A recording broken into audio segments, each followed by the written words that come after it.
Nate Smith here giving you guys the play of the week. Unfortunately, we didn't have a lot of submissions this week, but UCLA quarterback was able to throw this dime against the Colorado Buffaloes, and they were able to roll over Colorado 72 to 14, if I'm not mistaken. But it was a complete domination. Defeated Appalachian State 51-14. Colorado and UCLA. UCLA pretty much ran over us. They pretty much had their way. 21 points, 21 third, 27 plus in the fourth. We only held them to 7 in the first quarter. Turned the ball over 12 times, man. That's absolutely just insane. This was absolutely complete domination. There's no reason to look at the statistics. Um, it was a good game, though. I mean, I have nothing to say negative about the opponent. I just know when we play again, which I feel like we will this season, I'll be very prepared. Wisconsin beat Indiana 59-10. Notre Dame defeated Oregon State 51-3. Michigan defeated um, Minnesota 59-38. Clemson and Miami. This was a game that I definitely wanted to see as we take a look at the statistics. And let's see. Okay, so this was a one-score game, 39-20, 39-32. Clemson won in the turnover battle. Miami turned the ball over 3 times. Taking a look at the statistics, Robert Kemp threw 2 TDs. Clemson also had Henry Bond Jr., who's in the Heisman race for over 120-something yards.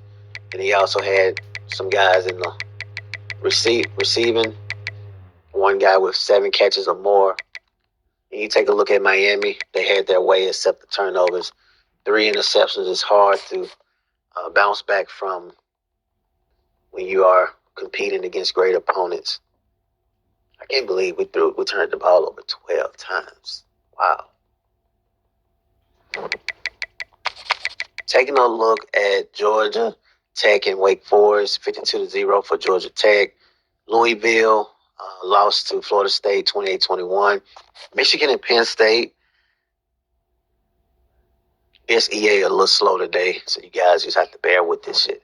All right, so Penn State won 31-28, barely.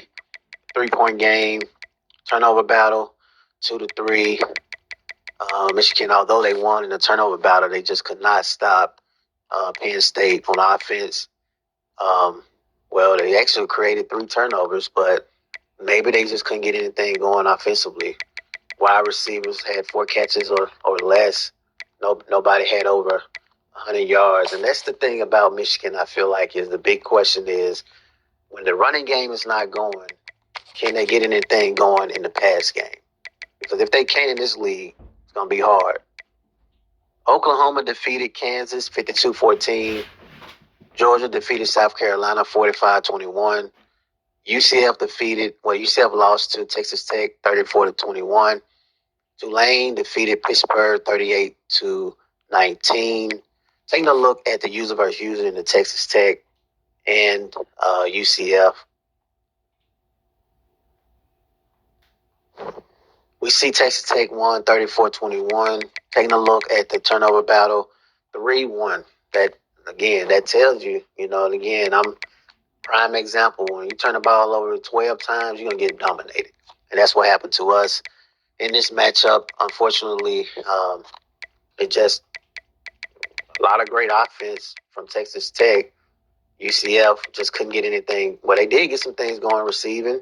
Got some things going in the past game. It just those 2 interceptions and their inability to run the football.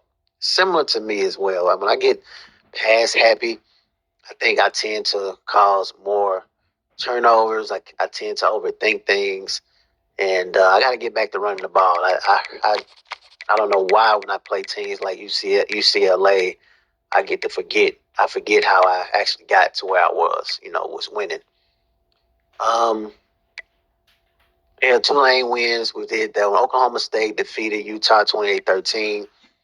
Washington defeated Arizona State 31-7. Texas A&M and Texas. Texas A&M massive 13 is a little bit under the weather with the flu, so I feel like this definitely played a key role and his ability to not prep for this matchup. And it's tough considering you have to play a team like Texas when you're a little bit under the weather. 4 turnovers is very unlike massive as far as Texas A&M. Texas just took advantage of the fact that they were playing an opponent that was a little bit under the weather. That's just what it is. Wasn't getting a lot of running. I mean, he didn't even get up over 100 rushing yards as far as Khalil Handy. That tells you right there that Massive just wasn't feeling good. Darian Thieker threw 4 interceptions as well. So that game right there, you can kind of say Texas won, but would he have won if Massive was 100%? I'm not making any excuses. I'm just telling you guys the reality. When people don't feel well, it's hard to, overcome certain things. Top 25 right now has changed, obviously, with Texas A&M losing, being number 1 ranked. You got Texas, Georgia Tech, Clemson, and Penn State is your top 10. Notre Dame, Georgia, Florida, Oklahoma State, Michigan, Wisconsin, Auburn, Oklahoma, Washington, and Tulane. SMU, LSU, Kentucky, Boston College, and UConn. Taking a look at the conference standings right now, ACC pretty much still wide open. Clemson, Georgia Tech, and Syracuse, and even Tulane and on down. UConn, UTSA, and BYU, along with UMass and USF. Big 12 right now, you got Oklahoma, Texas Tech, Houston, Oklahoma State, and Texas all in the battle. Big 10, Wisconsin, Penn State, Michigan, still wide open. CUSA, FBS, MAC, there's 2 user. Pac-12, you got Washington, Notre Dame, Stanford, and UCLA. All of these teams still have to play us, so it's not completely out of it yet. We play Boise State, we play Stanford, we play Notre Dame, and we play Washington. If we beat all 4 of them, we can see that rematch with UCLA because I'm not going to forget that one. I'm not going to forget that beatdown. Alabama, Florida, Georgia, Auburn, and Kentucky, along with LSU, all SEC opponents, man, they're just dominating, and then you have the Sun Belt. Colorado were able to bring in some guys on this bye week, which is great because we're going to practice and we're going to practice and we're going to practice. We have a bye week, but we're going to definitely practice. Running back went to UCLA. That is justice ease, but we were able to land 4-star defensive tackle Ricky Childs, and that was actually a very big pickup for us this week. Taking a look at the national recruiting rankings, right now you have Notre Dame, Wisconsin, Oklahoma, Georgia, and Alabama. As far as the top 5, then you have Miami, Texas A&M, UCLA, Tulane, Clemson as your top 10. Taking a look at the actual Heisman race,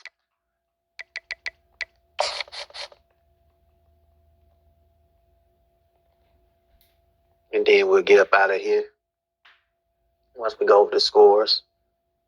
Heisman race definitely have shooken up. Texas A&M now have 1 player in the race. Darian Thieker has moved out of the race. Graham has moved up, and you have Baylor, Sean McNulty, Marvin Lincoln. Clemson has a wide receiver move in, but their running back has moved out. Randy Page has moved into the top 5, and it's no coincidence when your team scores that many points on us. Taking a look at the upcoming games this week, we got Syracuse and Miami. Oh, man, it's going to be a very good game, but I'm going to have to choose. I'm going to go Syracuse in this one. Texas Tech and Oklahoma.